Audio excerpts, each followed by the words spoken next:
¿Qué tal? Buenas noches. Bienvenidos a Espiral. Todos los meses de septiembre se celebran las fiestas patrias, pero también ocurre un hecho importante para la República y es la negociación del presupuesto. Un tema que podría asumirse aburrido, pero que es vital para la existencia de nuestro país. El Partido Revolucionario Institucional este año vino con la propuesta de incrementar las participaciones fiscales a los estados. Hay quien ha dicho que se trata solamente de una bandera política y, sin embargo, hay argumentos que vale la pena revisar a propósito de esta iniciativa. Hemos invitado al diputado David Penchina, vocero del PRI, para que nos explique el planteamiento y también a diputados y a funcionarios que tienen una visión distinta con respecto a la propuesta. Hoy veremos presupuesto. Comenzamos.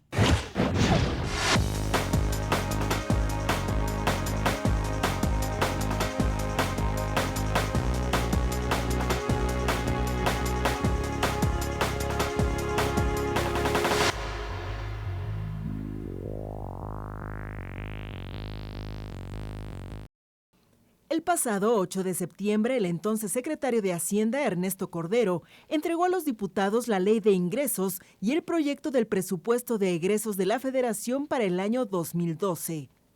Este paquete incluye los criterios generales de política económica, la iniciativa de decreto de la Ley de Ingresos, la iniciativa de decreto del proyecto de egresos de la Federación, la iniciativa de decreto que modifica, adiciona y deroga algunas disposiciones del Código Fiscal, así como la iniciativa de decreto que modifica, adiciona algunas disposiciones de la Ley Federal de Derechos. Estoy seguro que será discutida con mucha responsabilidad y está a sus órdenes, diputados.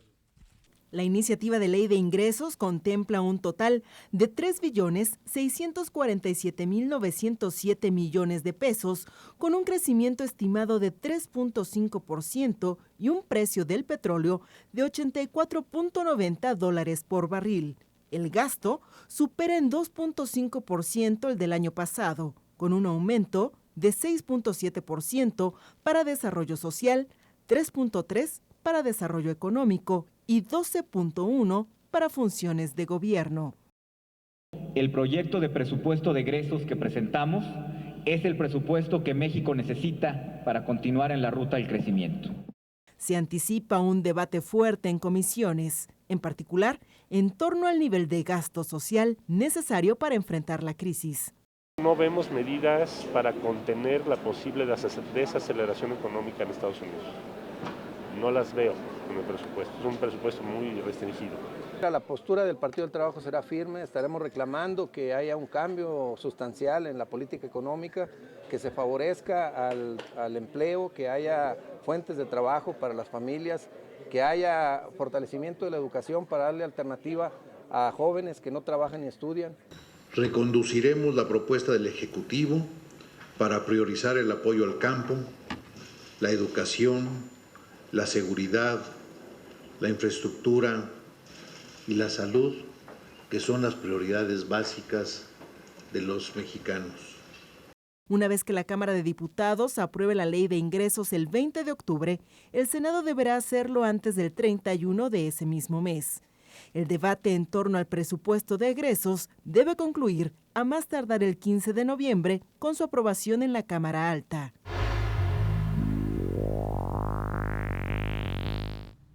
Pues arrancamos este debate sobre el presupuesto, acompañados del diputado David Penchina. David, bienvenido, me da mucho gusto tenerlo aquí en Espiral. El gusto es para mí, es un honor estar con tu auditorio, Ricardo. David Penchina es el secretario de la Comisión de Hacienda y es también integrante de la Comisión de Presupuesto. Y bueno, ha sido vocero de una de las propuestas que el PRI trae justamente en la negociación de este año, que es con lo que quisiera abrir boca.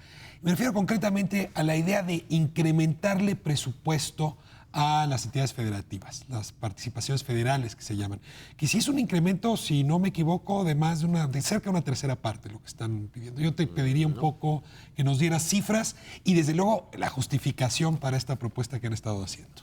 A ver, nada más rápidamente, la ley de coordinación fiscal que tiene sin modificarse más de 17 años, tiene una fórmula de 80-20. 80 de las participaciones se quedan en la federación y 20% va a estados y municipios. Esa fórmula no ha sido revisada en los últimos 17 años.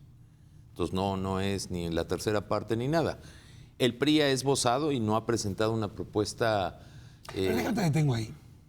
¿Es una mala distribución 80-20? Bueno, si hablamos de un país federalista, sí. Es un país de 32 entidades federativas, en donde además, si revisamos los últimos 18 años, las capacidades de hacer de los estados y los municipios se han venido incrementando por diferentes Cada fenómenos. vez mayores facultades a los A municipios. ver, hay una transición en prácticamente las últimas 2 décadas fundamental del Estado mexicano de la migración campo-ciudad.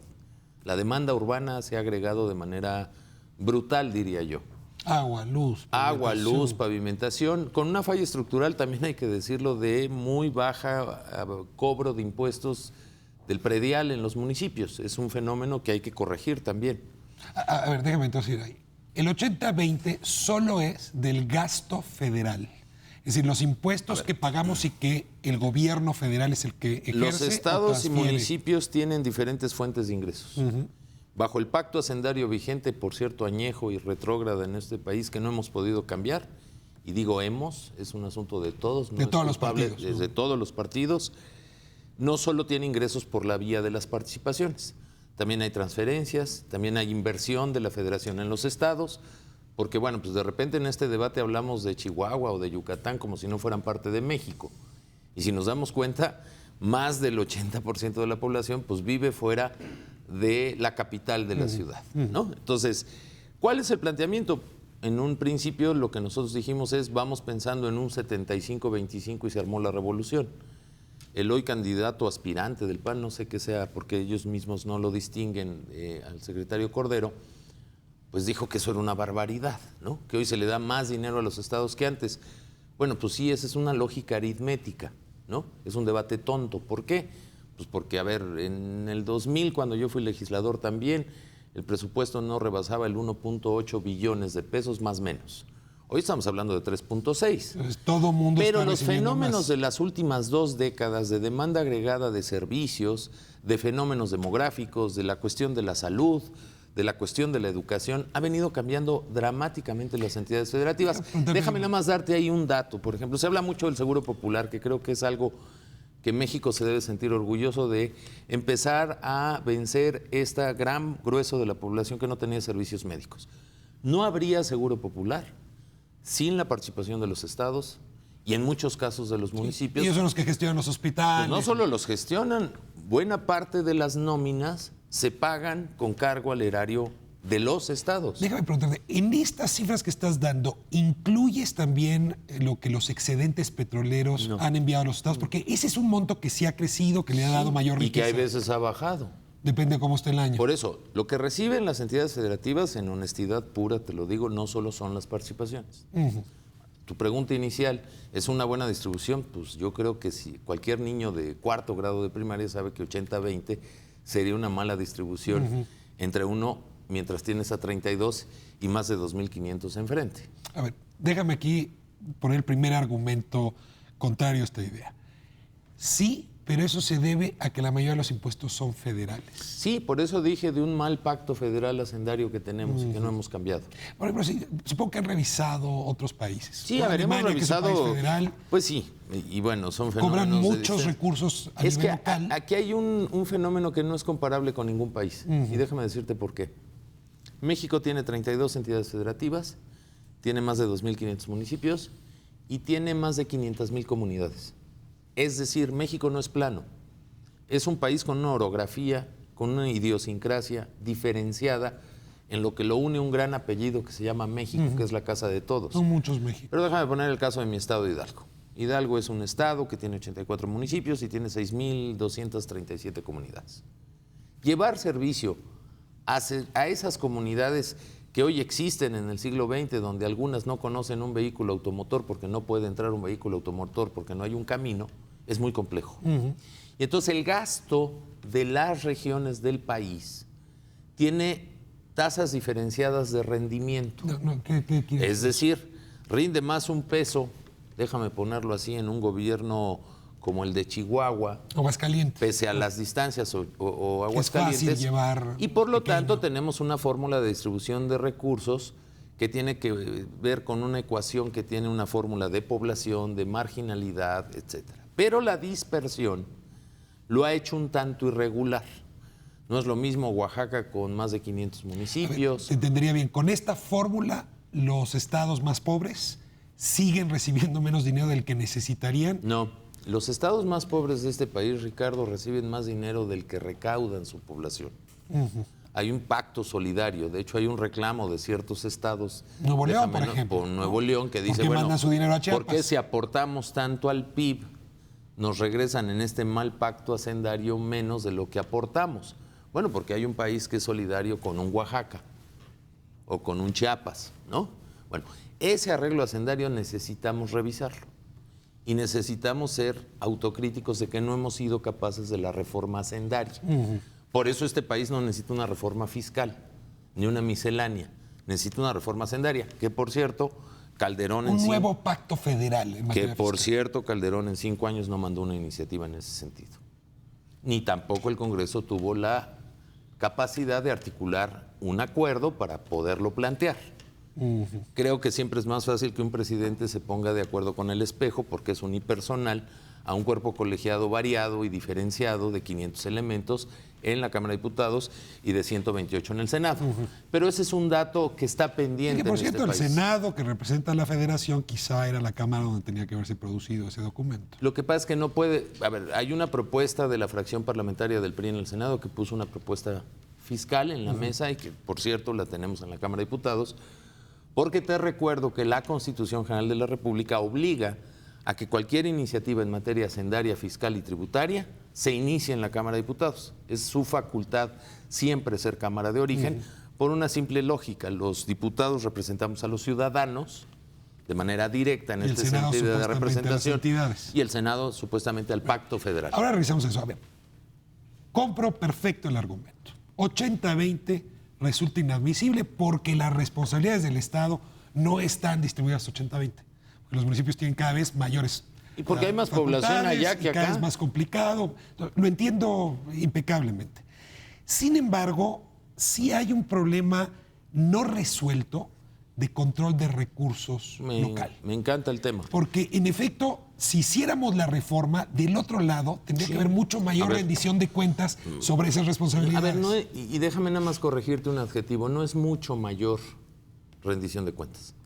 Porque las muchos mayores rendiciones de cuentas en estados y municipios es una mentira No hay rendición que de no cuentas. se dé. No, perdón, están equivocados. Hay 3 rendiciones de cuenta, pero las 3 no están generando la confianza de que se estén ejerciendo los recursos adecuadamente. Déjame darte 3 datos, y esto es ley. La Auditoría Superior de la Federación audita estados y municipios en programas que tienen el ingrediente de recursos federales. Te detengo ahí. Estuvo aquí el auditor superior hace un par de semanas. Y lo que nos decía el auditor es que todas las auditorías que ha hecho a municipios, donde ha encontrado irregularidades, a la hora de exigir cuentas, el municipio se lava las manos, los congresos locales también. Sí hay una queja seria del auditor. A eso voy. O sea, no es que no se hagan auditorías. Lo que debemos de revisar es que los mecanismos sean eficaces y eficientes. Pero la Auditoría Superior de la Federación audita estados y municipios. La Secretaría de la Función Pública, en aquellos convenios donde hay recursos estatales, federales y a veces municipales también practica auditorías a los estados y los municipios. Y los congresos locales tienen su auditoría superior que practica auditorías a los ayuntamientos. Pero son muy dóciles. Son muchas, se gasta mucho dinero y el colmo es que no estemos teniendo o sigamos teniendo esta duda de la transparencia de los recursos. Ahora, como diputado, yo comparto ¿tú crees contigo que la duda es comprensible, es creíble? Yo comparto contigo la necesidad de que si hiciéramos eso o no de la ley de coordinación fiscal, algo está fallando en la supervisión de los recursos que no nos está generando confianza y que se está usando como un debate político. Pero a ver, salgamos del debate político, cabe la negociación. Más recursos a las entidades locales, más rendición de cuentas. ¿Ese es un pacto con el que estarían de acuerdo? Total y absolutamente. ¿Y habría recepción de los otros partidos? Por esa Bueno, propuesta? yo no puedo hablar por ni siquiera Hablas con ellos. los demás, pero bueno, yo en una lógica cartesiana me parece que no tiene desperdicio y creo que nadie se puede resistir a ese debate. Y lo he platicado con miembros de otros partidos en donde dicen adelante en un equilibrio de más recursos, más rendición de cuentas. Ahora, a mí como ciudadano esta negociación me suena atractiva y me parece indispensable. Pero ya deslizaste el tema que enrarece, que ya empezamos a percibirlo como una batalla política no de contenidos, sino de estrategias. Pues sí, pero... Es decir, sacan ustedes esa propuesta y de regreso hay un reclamo de lo que está pasando en Coahuila. Pero déjame decirte algo, Ricardo. Lo cual puede acabar reventando Todo el cualquier mundo acuerdo. pide que los temas no se politicen en la que casa, se politicen, en la sí, casa de la política. Pero a la buena, ¿no? No, a ver, hay muchas formas de politizar. Entonces, a la buena, a ver, pues. De por que esto contenido. está inserto en un debate político es natural, es normal y así va a ser siempre. El tema es preguntarnos de fondo lo contrario. ¿La eficacia del gasto está cerca del ciudadano? Te hago una pregunta muy simple tratando de ponerlo en contexto. ¿De veras sabe más un funcionario de la Sedesol aquí estacionado en Reforma de lo que hay que hacer con el programa Hábitat, que es el recurso que se puede utilizar para la remodelación o remoción de los municipios? ¿De veras se sabe desde aquí qué es lo que se necesita? Me parece que no. Coincido con... Y me parece que los municipios deben de tener mayoría de edad para reconocerles que esas funciones las debería de realizar el municipio y debería de tener el mecanismo contundente de que la rendición de cuentas de los 10 pesos que se va a usar para hacer una obra de drenaje en Tinguindín, en Oaxaca, pues fuera totalmente transparente. Te compro el argumento, pero sí necesitamos hablar ahí de política. El Partido Acción Nacional, yo diría, en los últimos años, la última década, los últimos 3 lustros del siglo XX, se volvió, venía de su tradición, pero se volvió municipalista. De veras, había una defensa. Era el paladín del federalismo. Resulta que llega al poder y ya no. Pregunta, ¿el PRI mantendría esta lógica de llegar al poder después de 2012? Te lo voy a contestar de otra O también manera. se van a sentar en la silla. En los años 90, el PRI renunció al ramo 33 y descentralizó. El ramo 33 es el que se dirige a estados y municipios. Era el que ejercía la Sedesol en forma centralizada y tras una negociación política se transfirió a estados y municipios. En negociación con el Este PAN. país no se puede gobernar desde el pico de una pirámide. Ya no se puede. Este país tiene hoy 108 millones de mexicanos, tiene nuevas responsabilidades, tiene un problema de inseguridad. En el problema de inseguridad nos llenamos la boca exigiéndole a las policías estatales y municipales más eficacia, más profesionalismo, más cuerpos técnicos, mejores equipos. ¿Les hemos dado dinero para hacerlo? Y en cambio al presidente Calderón en materia de seguridad en los últimos 5 años le dimos 300% de aumento en el gasto. ¿Y crees este año que de eso vamos a hablar ya de los rubros distintos? Cierro este bloque con una última pregunta. Este país ha tenido distintos momentos de pugna, en efecto, entre el gobierno nacional y los gobiernos locales. Sí. Y han sido tensiones fuertes. Yo empiezo a adivinar que estamos entrando otra vez en una ola de ese tipo. Que va a haber una tensión, no quiero decir ruptura ni pleito, sino una tensión que puede modificar las cosas. ¿Es correcto o es falso? Es totalmente correcto. Y déjame recordar una anécdota de hace apenas 200 años. Apenas, somos una La nación asfixia de la jovencísima. Nueva España, la asfixia de la España a la Nueva España fue impositiva. Y fue por un modelo centralizado de aquellos años de la colonia. 200 años en un país no es tanto, por cierto. En términos históricos no es tantos años. Hoy la distribución del territorio, la riqueza nacional y el potencial de crecimiento de este país no está en el centro, está en las regiones de este país. México es tan grande como sus regiones. Tenemos que apostarle a la inversión con planeación, sí, con la participación del gobierno de la República, pero con una mayoría de edad en estados y municipios. Yo estoy seguro que en la contienda democrática hay un valor que no hemos reconocido en la fórmula hacendaria. La democracia independizó y quitó la asfixia que el presidente ejercía sobre los gobernantes locales. Bueno, entrémosle, entendamos la dinámica del Estado mexicano, porque una consecuencia de la democracia fue más libertad. Está muy bien. Mayoría de edad a los gobiernos locales. Sí. Ves a los gobernadores, por lo pronto a los que están en tu partido, con ánimo. Ves a los presidentes municipales, con ánimo de también ser mayores de edad en el cobro de impuestos. Es decir, asumir plenamente la responsabilidad de ahora sí cobrar el predial. Yo no soy ni adivino, ni leo cartas, ni leo el Pero café. hablas con mucha gente. Hablo con ellos, convivo con la clase política como político que soy, y me parece que más que descubrir qué ánimo traen en la sangre, me parece que ser gobernante del siglo XXI implica esa responsabilidad. Hoy, por ejemplo, el presupuesto, la ley de ingresos ha puesto sobre la mesa la posibilidad de un impuesto a las ventas finales. Bueno, ¿por qué no lo hacemos potestativo y que cada entidad adopte su responsabilidad. Nos echamos en el siguiente bloque, porque ahí me devuelves al tema de la tenencia, lo volvimos potestativo y todo el mundo lo está quitando. Déjame irme a corte y regresamos para continuar la conversación con los especialistas. Quédese con nosotros. Seguimos en Espiral.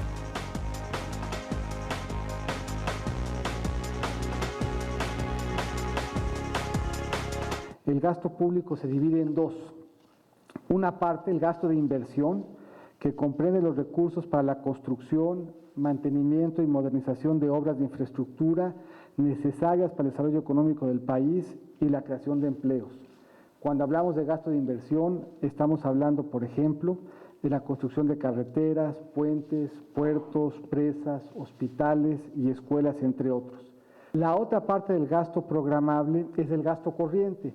Todo lo que no está incluido en el gasto de inversión se refleja en el presupuesto como gasto corriente. Y aquí se incluye contratación de recursos humanos, compra de bienes y servicios necesarios para el desarrollo propio de las funciones administrativas, pero se incluye también los subsidios, que son básicamente los programas sociales del gobierno federal para atender a los grupos más vulnerables y el pago de pensiones. La bancada del Partido Revolucionario Institucional en la Cámara de Diputados anunció su intención de modificar el gasto público programado en el proyecto de presupuesto de egresos del Ejecutivo Federal para impedir reducciones al gasto de los estados.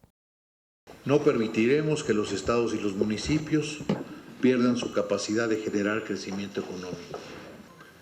Respaldaremos a las entidades federativas en el presupuesto de egresos para que puedan enfrentar sus compromisos con la sociedad, conscientes de sus nuevas presiones de gasto derivadas de la estructura tributaria prevista y atender de forma eficiente sus obligaciones en materia de educación, salud, seguridad pública, de inversión y responsabilidades financieras.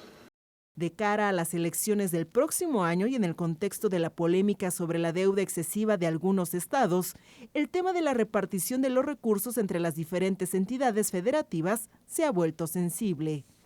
No, bueno, en el caso del proyecto de decreto de presupuesto, pues al Distrito Federal le va muy mal, para variar. Somos la entidad federativa que más aporta fiscalmente a nivel nacional, y sin embargo lo que tenemos este año pues es incluso menor que lo que tuvimos en el ejercicio actual. Bueno, yo creo que eso es importante señalar. Todo el gasto que realiza el gobierno federal va a dar a los estados de una u otra manera. Entonces yo creo que en términos de que el presupuesto sea un presupuesto robusto, pues es dinero que va a ir a los estados. El PRI ha presentado una iniciativa de modificación a la Ley de Coordinación Fiscal para incrementar la recaudación participable de 20% actual a 28%. Significaría un aumento de 156,000 millones de pesos anuales para el presupuesto de los estados.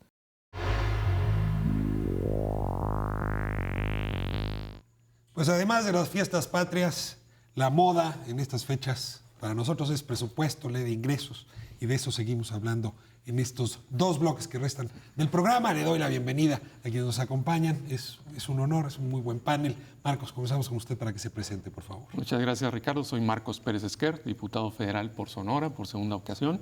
Soy miembro de la Comisión de Presupuesto de la Cámara de Diputados, también por segunda ocasión, por eso me interesa tanto este tema y estoy a sus órdenes. Bienvenido, me da mucho gusto. David, le pido que se vuelva a presentar. Diputado David Panchina, por segunda ocasión diputado por Hidalgo, secretario de la Comisión de Hacienda y vocero nacional del Comité Ejecutivo Nacional del PRI. Estupendo, seguir en la conversación, don Ricardo. Gracias, Ricardo. Buenas noches.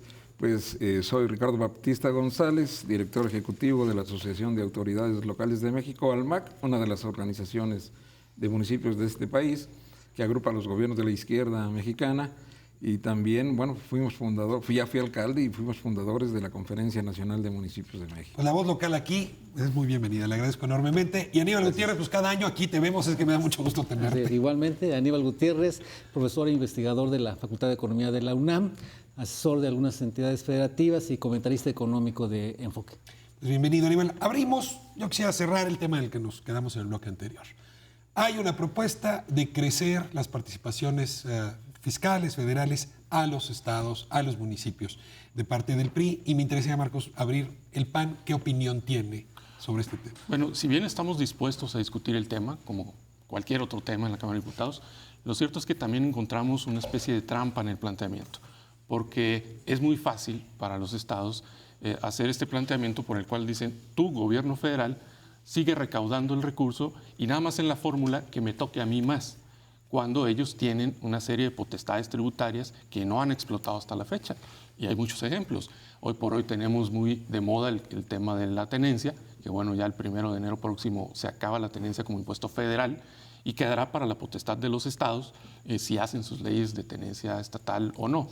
Algunos lo han querido hacer, la mayoría de ellos no lo han querido hacer, están perdiendo ese monto de recursos en sus presupuestos porque no quieren asumir el costo político. No me deja de hacer una crítica. Si prendo el radio y oigo los spots que trae la Presidencia de la República con respecto a la tenencia y yo fuera gobernador, no lo subo. O sea, el mensaje es, ya no se va a cobrar la tenencia, el presidente te la dio. ¿Qué gobernador después de eso se anima a cobrar la tenencia? ¿No es un problema también de comunicación política? Bueno, probablemente sí, pero el presidente está diciendo una realidad. En este paquete económico se acaba ya la tenencia como impuesto federal. Eso es comentable. Sí, lo único que creo que es, yo creo que coincidiría con el concepto, la conceptualización que hace Marcos, pero creo que el error fue politizar en comunicación como un logro quitar la tenencia. Es decir, es un desaseo terrible. La tenencia era federal. La legislatura pasada, la nuestra, la eliminó, porque ni siquiera fue esta legislatura. Y cuando la elimina, se vuelve parte de la arena política a ver qué candidato gobernante en turno lo hacía más benéfico para la población. Y en términos reales, Rafael, lo que estamos haciendo es un daño. La tenencia se no tendría hay que seguir una cobrando. compra de un artículo que tenga más efectos frente a terceros que los automóviles. ¿Qué demandan los automóviles? Infraestructura, accidentes, Gasolina, contaminación, subsidio. gasolina. Es decir, es una lógica perversa. Aníbal. Fíjate que hay un punto de partida que siempre se olvida. Hace rato en el otro bloque se mencionaban los 17 años de la Ley de Coordinación Fiscal. Para que las entidades federativas entraran en esa Ley de Coordinación Fiscal, la oferta de la Secretaría de Hacienda fue todos los ingresos van a ser participables. Vamos a hacernos socios. A eso voy. Vamos a hacernos socios todos para recaudar. Yo voy a recaudar estos impuestos fuertes y ustedes me van a ayudar. Y en su origen, hay que recordar, las entidades federativas tenían la administración del IVA. Eran quienes iban a administrarlo y a recaudarlo. Todos los derechos, todos esos derechos que se cobran, por ejemplo, por la explotación petrolera. Hoy el IVA lo recauda Hacienda. Sí. Se lo quitaron. Y en ese entonces estaba propuesto que lo recaudaran. No estaba propuesto. lo recaudaban. Lo recaudaron las entidades federativas durante mucho tiempo, ellas lo administraban. Y todos los ingresos, incluso los derechos petroleros, ahora que se habla de excedentes y todo, formaban parte de una bolsa ¿de qué? De ingresos compartidos. Y en ese acuerdo era precisamente esa división del 80-20, pero ojo, de ese 20 de las entidades federativas también va una parte de los municipios. Entonces tampoco era todo para las entidades federativas. ¿Qué pasó? Les quitan el IVA, los van sacando de determinados derechos que extraordinarios, que adicionales y demás. Esto ya no va a ser participable. Y en esa discusión entró también en su origen la tenencia como un ingreso que se iban a compartir. Y eso Hacienda unilateralmente lo fue quitando y le fue quitando armas a los estados. Al mismo tiempo, el sistema de coordinación fiscal surge porque había impuestos de todo tipo, de impuestos sobre la renta en dos entidades, se gravaban unos sobre otros. Para eliminar eso y darle orden fue que se sometió este régimen de coordinación fiscal, donde el punto de partida es coordinémonos los tres órdenes de gobierno para generar y repartir ingresos. De entrada, las participaciones en ese sentido no son gasto, es un ingreso compartido. Pregunta, ¿este año es bueno para hacer el planteamiento? Por supuesto, lo ha sido desde hace mucho tiempo. La verdad es que los tres órdenes de gobierno somos malos recaudadores. El propio gobierno federal es mal recaudador, el SAT es mal recaudador, las entidades federativas son malas recaudadoras. Ya se dijo aquí, todos los impuestos son federales menos el predial que cobran los municipios. El agua, son derechos. Son derechos, pero en materia de impuestos solo el predial. Y siempre le han cargado el muerto a los municipios de que son malos recaudadores. Sí hay una parte que no cumple como debiera, pero nosotros defendemos que somos los más recaudadores del municipio. Nada más que no se entiende la diversidad municipal. La diversidad municipal nos habla no de 2.500, sino de 2.441 municipios, 16 delegaciones aquí en la Ciudad de México. Pero el predial sí es un impuesto que se cobra mal, ¿no? Pero se cobra mal, pero hay que entender, hay 1.679 municipios que son rurales o semirurales, que el propio INDETEC, el Instituto de las Haciendas Técnicas, ha hecho estudios de que ni cobrando el 100% ningún municipio sobrevive, con solo el impuesto predial. Y de esos 1.679 hay 418 de usos y costumbres en Oaxaca, y hay, como dijo muy bien el diputado de Sonora, hay municipios de 300, 400, 500 habitantes, 800 habitantes. Grandes ciudades, solamente en el país hay 160 grandes ciudades. A ver, ¿cómo hacerle Por eso hay que entenderlo. para que esto que usted está reclamando con toda justicia, que las autoridades estatales, que las autoridades municipales, se sumen de una manera distinta a la recaudación y, por lo tanto, a la participación fiscal? Bueno, en el bloque anterior, David hablaba de que los estados deben comportarse como mayores de edad. Me parece que está faltando esa parte. Muchos de ellos se comportan como adolescentes, ¿no? Es decir, se gastan dinero que no recaudan ellos, no explican en qué se lo gastan, luego se enojan si les pides cuentas. Entonces, me parece que la actitud de muchos de los estados, la gran mayoría, no es de mayores de edad. Insisto en el tema de las potestades tributarias, estaba el tema del predial. Estamos recaudando en el país el 0.2% del PIB en predial. Y en la mayor parte, en los mayores países del mundo es 4%. No, y además con esa recaudación queremos buenos policías, buen alumbrado público, buena agua potable, buenas banquetas, buenos servicios. Es imposible sostener así. Ahora, yo diría, Marco, que tendríamos que distinguir municipios de un corte rural, disperso, y otros que no. Claro. Pero creo que hay una falla estructural más de fondo, y la falla estructural tiene que ver con este tema de la duración de un alcalde en el encargo, de la imposibilidad de la reelección y de la falta de cuerpos profesionales que perduren en el tiempo en el municipio. Inventar un municipio cada 3 años es muy difícil. ¿Estarían de acuerdo? ¿Estarías de acuerdo aquí? Yo no estaría de acuerdo en la reelección, pero sí estarían de acuerdo en tener una discusión de fondo para revisar el periodo de un alcalde. Gobernar Ecatepec en 3 años es imposible. Por favor, tengamos lógica de lo que es la vida real y construyamos las famosas leyes de servicio civil de carrera en las entidades y en los municipios para que tenga un soporte técnico el municipio y no se invente cada 3 años. A ver, el tema estructural me parece clave. Déjenme regresar al tema. Demasiadas facultades para los gobiernos locales, recursos insuficientes y una rendición de cuentas nula. Sí son los 3 pilares del problema, Aníbal. Sí, de hecho lo que hemos vivido es un proceso en el que se centralizaron las potestades recaudatorias fuertes y se descentralizaron muchas funciones y responsabilidades. Por ejemplo, otro tema que aquí no se ha mencionado es se descentraliza educación, se descentraliza salud y no va acompañado de los recursos que originalmente se iban a transferir para darle solución a estos procesos. Hoy se dice, es que se transfieren recursos a los estados para educación. La mayor parte son la nómina, para la nómina del sindicato, que además juega con la doble negociación. La mayor parte de salud va para nómina y muy pocos quintos quedan para la inversión en infraestructura. Se crea el Seguro Popular, que también se hablaba. ¿Y qué sucede? Ese dinero es un dinero que el Seguro Popular entrega a los gobiernos estatales. Momento, pero el acuerdo original era, hay un proceso de descentralización de salud que requiere un financiamiento. El acuerdo original para que las entidades federativas entraran al Seguro Popular, ¿cuál fue? Va a haber recursos adicionales. Nunca los hubo. Para el Seguro Popular que no van a competir con los recursos que ya están ahí. ¿Qué hubo? Hubo ya un 0 apoyo en términos de recursos nuevos para el Seguro Popular y le quitaron al otro sistema de salud para dárselo al Seguro Popular.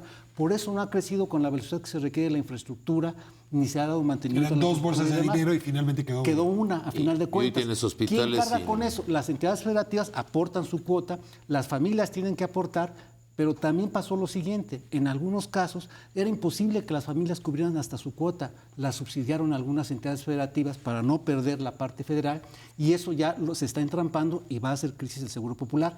Igual pasó en educación. De hecho, el surgimiento hoy de uno de los fondos más importantes, antes era el programa de apoyo financiero a las entidades federativas, surge por los diputados. ¿Por qué? Por el desbalance que creó la descentralización educativa. O sea, ha habido procesos de presión de gasto que no han podido atender las entidades federativas, porque ¿qué elementos tienen? El impuesto sobre nómina para recaudar, el impuesto de hospedaje, el impuesto de honorarios a los dentistas pues, y médicos, y actualmente a los repecos, pero muchas... Los repecos. Que son el régimen de pequeños contribuyentes, aquellos que ganan hasta 105, 10 millones al año, los pueden fiscalizar y recaudar las entidades federativas. Pero ¿qué sucede? Les cuesta más recaudar que lo que van a captar por ese impuesto. A ver, hay un tema que a mí me genera una crisis moral muy seria. Si uno mira la mayoría de los países del mundo, la distribución del ingreso que tiene Inglaterra, que tiene Estados Unidos, que tiene Sudáfrica, es igualita a la de México, muy mala. Es decir, la economía así solita no distribuye bien. Me voy al índice de medición, el famoso Gini, que es lo que permite medir qué tan igualitario es o no un país en lo económico. México tiene la misma distribución que cualquier otro país. Sin embargo, llega el gobierno, cobra impuestos, saca un presupuesto y en la mayoría de los países se mejora la distribución. En México la distribución antes y después es prácticamente la misma. En otras palabras, cobrar impuestos y ejercer el presupuesto no está siendo un instrumento de igualación. Déjenme irme a corte y les pido que regresemos porque si el Estado no cuenta con ese instrumento, yo pregunto, ¿con cuál? No, para resolver cuenta con ese instrumento, pero no lo aplica bien. Vamos a corte y regresamos. Bueno, se tienen que tomar medidas anticíclicas o anticrisis en la política general en el país. Se necesita una inversión pública mayor y otro conjunto de medidas porque si esperamos o suponemos que vamos a tener una recesión en Estados Unidos, aunque es difícil predecir el tamaño que pueda llegar a tener. Entonces sí se necesitan medidas que tienen que ver con gasto público, que tienen que ver con el manejo fiscal y también tienen que ver con decisiones de apoyo a las empresas mexicanas y a las pequeñas y medianas empresas en todo el país. En el contexto de la lucha contra el narcotráfico, el proyecto de presupuesto de egresos para el 2012 contempla una partida de 147.270 millones de pesos para procuración e impartición de justicia y seguridad pública. Concretamente en el tema de seguridad pública, la OCDE recomienda destinarle cercanos al 9% del Producto Interno Bruto y México no le destina ni siquiera el 5%. Sí sabemos que hay necesidades muy fuertes, sobre todo de los estados, de los municipios, además de los pendientes que tenemos a nivel federal, pero pues solo con recursos podremos ir abatiendo ese rezago de inversión. Un gasto superior en 11% al del año pasado, que busca otorgar fuerza a una política integral de seguridad pública y lucha contra el crimen organizado. Para lograr la paz y la tranquilidad de todas las familias, el proyecto de presupuesto de egresos atiende el tema de seguridad desde un punto de vista integral, es decir, prever recursos suficientes tanto para el combate al crimen como para las acciones preventivas, abriendo más oportunidades para nuestros niños y nuestros jóvenes. Sin embargo, asociaciones agrupadas en la Caravana por la Paz con Justicia y Dignidad, encabezada por el escritor Javier Sicilia, denunciaron lo que consideran una visión esencialmente policíaca y militar y anunciaron que vigilarán que la propuesta no deje a un lado a las víctimas. Estamos haciendo una apuesta a la confianza y para que pronto, no solo en el presupuesto, sino en otros mecanismos como se puede hacer en el grupo de trabajo, haya resultados específicos, sobre todo que nos lleven a tener la certeza de que se pueden atender temas de fondo y que puedan ayudar a disminuir la deuda que el Estado mexicano tiene con las víctimas.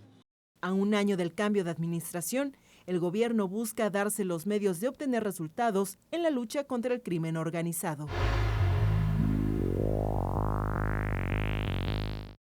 Estamos de vuelta en Espiral, hablando del presupuesto, discusión que se encuentra en este momento en la Cámara de Diputados. Y les decía antes de irme a corte que moralmente es inaceptable que el presupuesto en este país no sirva para igualar. O sea que antes y después del presupuesto, antes y después de impuestos, la distribución es pésima en México. ¿Habría alguna explicación de por qué eso no ha podido corregirse? Bueno, yo lo primero que diría es que no comparto el dato. Es decir, yo sí creo que los programas sociales o la ejecución del presupuesto en México sí ayuda a una mejor distribución de la riqueza. Y lo estamos viendo, pero lo tienes que ver en el largo plazo. Si analizas únicamente las últimas 2 mediciones anuales de la pobreza, por ejemplo, pues ves que hay un incremento en el número de pobres. Esto lo ha reportado la Coneval de esa forma. Pero tiene que ver con la crisis alimentaria de 2008, con la crisis financiera de 2009. El Gini no se ha movido mucho, ¿no? De 0.5 a 0.4 a 0.5 Pero más allá, a 0.47. incluso más allá del Gini, Ricardo. El Gini es un dato contundente que no tiene desperdicio. O sea, la desigualdad es fuerte, donde se demuestra que las políticas públicas que son centralizadas no han logrado redistribuir la riqueza. Pero déjame darte un dato más dramático. México en 1910 tenía 16 millones de habitantes. En 2010 tiene más de 108. La distribución del ingreso en nuestro país es de la misma porcentualidad que en 1910. Hay el mismo número de ricos y el mismo número de pobres. Hoy por hoy, ese es un dato, ¿eh? El 20% de la población mexicana es pobre. Durante toda esta última década así ha sido, el 20%. En la década de los 90 era el 30%. En los 80s y 70s era el 25%. Antes era el 40%. Pero Marco, ¿bajo qué metodología de medición de pobreza? Una mejor distribución de la riqueza. Cambiaron, con todo el pendiente. Cambiaron la metodología de medición de la pobreza. Nada más no quisiera enredar los argumentos. Hay una variación de la pobreza extrema que es fluctuante. Pero yo estoy hablando de distribución. O sea, no estoy hablando de pobreza, sino de distribución. Es decir, muy pocos tienen mucha riqueza, muchos Otro dato que nunca había ocurrido en la historia de México. Los ingresos del 10% más rico son menos que los ingresos del 30% que sigue. Eso nunca había ocurrido en México hasta hace unos años. O sea, la clase media alta está ganando más. Exactamente. Este país se está convirtiendo, como bien dicen Luis de la Calle y Luis Rubio, en un país clase mediero. Es decir, ya la clase media hace mayoría en este país. Nunca el año pasado perdió 6 millones de habitantes. Aún así, el 51% es clase media. No, y en el 2008, con los empleos que perdimos, tiene unos retrocesos brutales. A ver, los especialistas, yo te pedí, Aníbal, porque estos datos me están metiendo un poco ruido. Sí, se ha caminado en ese sentido, pero cuando eres clase media, aún estás muy lejos de los que más tienen. O sea, lo que hay no solamente es un problema de pobreza, es un problema de creciente desigualdad. Y ese es el punto. No es lo mismo clase media que vive en un barrio urbano ahí medio, en la periferia y ahí va, o clase media que puede ir a una universidad privada, que puede ir con regularidad a Estados Unidos, viajar y demás, a alguin que todo el tiempo puede ir. 8 millones de jóvenes ni trabajan, ni estudian, ni si no tienen una oportunidad. Entonces, el problema es en términos de desigualdad y cuántas veces más allá, cuánto ingreso tiene, cuántas veces más ingreso tiene el grupo de familias más ricas de este país con respecto a los demás. O tú lo ves, por ejemplo, en los estratos que nos hacen, volviendo al tema fiscal, para el pago de impuestos. Si tú eres un profesor universitario, tienes un ingreso adicional, caes en el estrato más alto de la tasa. O sea, te cobran lo mismo que le estarías cobrando al ingeniero Slim. Sí, exactamente. Esa parte es precisamente... Don Ricardo. Sí, nosotros desde los municipios lo vemos de otro modo, porque... A ver, efectivamente, nosotros venimos ahorita mismo al ritual anual del presupuesto, que es una rebatinga tremenda, ¿no? Y efectivamente, antes y que después... grita más, traga más pinole o tiene más argumentos? Bueno, primero hay las mayorías hay fórmulas que impiden de los grupos eso, ¿no? parlamentarios. Que luego sí como que medio asaltan el presupuesto. Pero ¿cómo se refleja en los municipios? A ver, en primera, obviamente la distribución está muy mal. Yo no sé de qué clases de medieros hablan, de ese que dijo el señor Cordero de los 6,000 pesos que alcanza para todo. Eso no es un clase mediero. O del mito de la pobreza. Nosotros lo vivimos en los municipios. La inmigración no se ha parado en los municipios.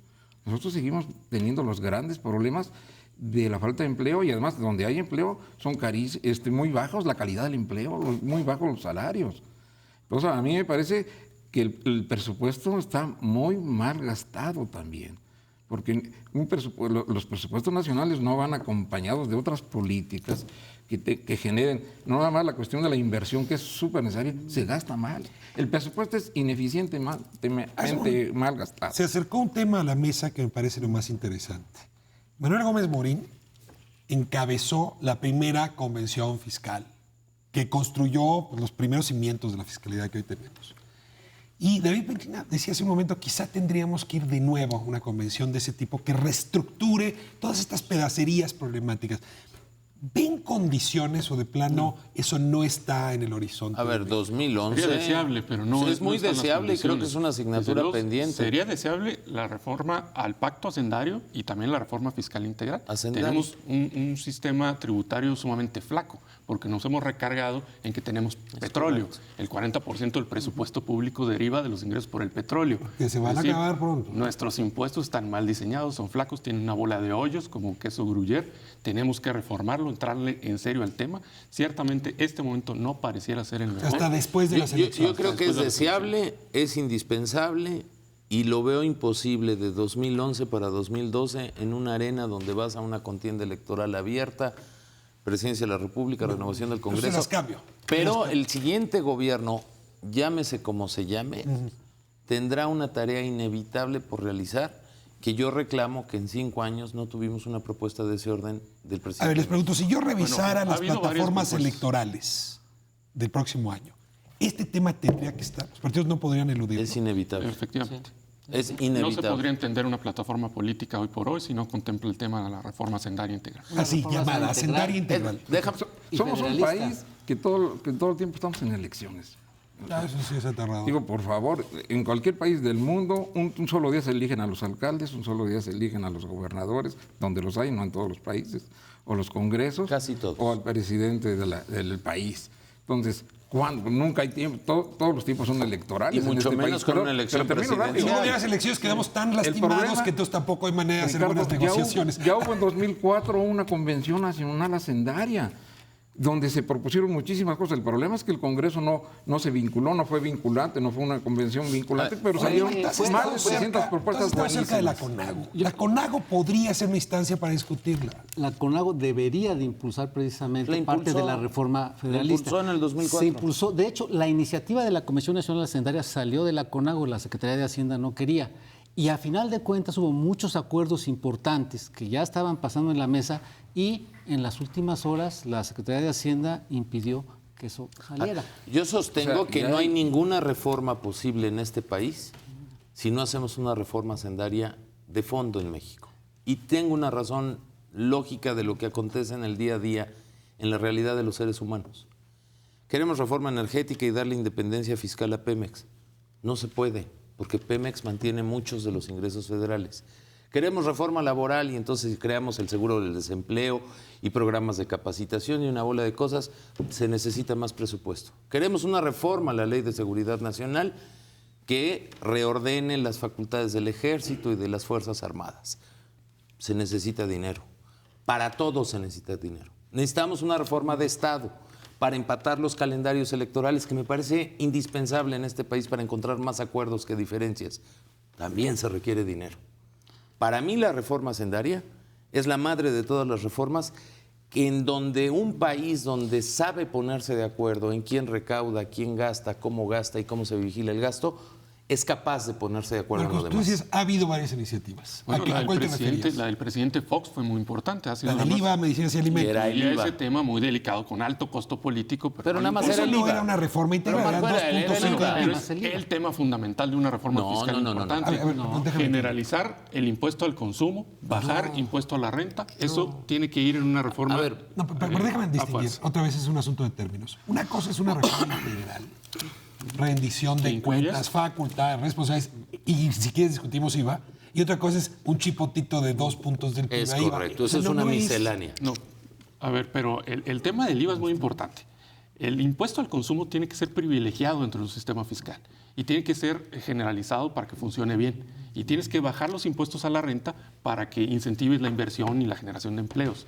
Eso es lo que nos falta hacer desde esa parte de la reforma fiscal. Yo te diría, ¿y qué vas a hacer con ese dinero? Dime cómo lo vas a usar, cómo va a alimentar facultades. Bueno, es algo más que cobrar su claro, ¿no? Por la parte de los egresos tienes que proponerte ciertas metas nacionales importantes, como la cobertura universal de salud, que aún y con la falta de esta reforma ya estamos a punto de lograrla, pero también temas educativos de combate a la pobreza. Pero yo creo que, perdón, Marco, yo creo que la visión de una reforma hacendaria tiene 3 patas. El tema impositivo, que pasa por el consumo, la renta, impuestos especiales, etcétera. El tema del gasto público, de cómo y quién gasta, bajo qué reglas de transparencia y cómo lo hacemos auditable. Y el tema del financiamiento público, que a todo el mundo le gusta olvidarse. Crédito. Un país como ninguna empresa sin crédito no crece. Entonces, perdón, es una cuestión de visiones. Si creemos que lo que hizo Fox es una reforma hacendaria, me parece absurdo. Pero a ver, Carstens sí la hizo. Era si acaso una miscelánea. Carstens, Aníbal, Es una reforma fiscal mete importante. el YETU, Miscelánea. lo cual hace que crezca la recaudación en el impuesto sobre Sí, la pero renta. eso tampoco es una reforma integral. Es decir, sí modificó la fiscalidad. A ver, sí lo modifican el impuesto sobre la renta, es decir, de 10 puntos a desarrollar, desarrollamos 1. Y déjame no menospreciarlo. A lo mejor es la forma de avanzar por cachos. El problema es que nos vamos a tardar mucho tiempo. Aníbal. Fíjate que ahí precisamente te iba a mencionar hace un momento, esa reforma hacendaria que se hizo, ¿cuánto nos dio? Y recientemente lo reconocía la Secretaría de Hacienda. Dice, estamos alcanzando un nivel récord de recaudación de ingresos tributarios. 10 punto y tanto del Producto Interno Que no Bruto. teníamos. Sí. Es una miseria, pero no teníamos. Un punto más que lo que teníamos en 2006 y 2007. Tanto esfuerzo, YETU, alegatos y todo para un punto, algo estamos haciendo mal. Y precisamente, como señalaba aquí el diputado, es importante irse al fondo.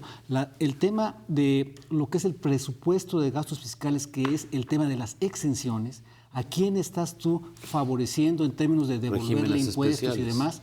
Hoy nos dicen, la explicación por la que los impuestos no van a alcanzar la meta que se les puso para este año, ¿cuál es? Estamos exportando mucho y estamos devolviendo IVA. Bueno, pero a veces ha crecido más la exportación y no devolvíamos tanto impuesto. ¿O hay un truco? Es que hay mejores abogados. Se me está cerrando el tiempo y yo quiero ir a un imaginario alrededor de esta reforma hacendaria integral. No puedo pensar en ella si no colocamos al municipio en el centro. Es decir, parecía que todo el tema es el pleito entre estados y federación, en fin, pero me parece que el actor fundamental, don Ricardo, es el municipio. Es una vieja tesis, por cierto, del PAN, que ahora ya no la oigo tanto, pero era fundamental. ¿Cómo le damos mayoría de edad y capacidades? Bueno, primero que sea cierta la mayoría de edad, porque es de palabra, pero es que hay algo muy importante. Vean nada más el acuerdo que trabajó la UNAM, que presentó el rector Narro. ¿En materia de seguridad? Sí, pero que tiene una visión totalmente diferente, que cambia una visión de reconstruir el país y de atacar el problema de la inseguridad y la justicia a partir de fortalecer al municipio, no de debilitarlo. Es la primera vez que alguien plantea una cosa diferente a partir del municipio. Marcos. Sí, es que yo creo que seguimos siendo los panistas igual de federalistas, igual de municipalistas, Son dos como lo cosas hemos distintas, sido. ¿no? Municipalista durante y federalista tanto son dos tiempo. cosas distintas. Están muy ligados, ¿no?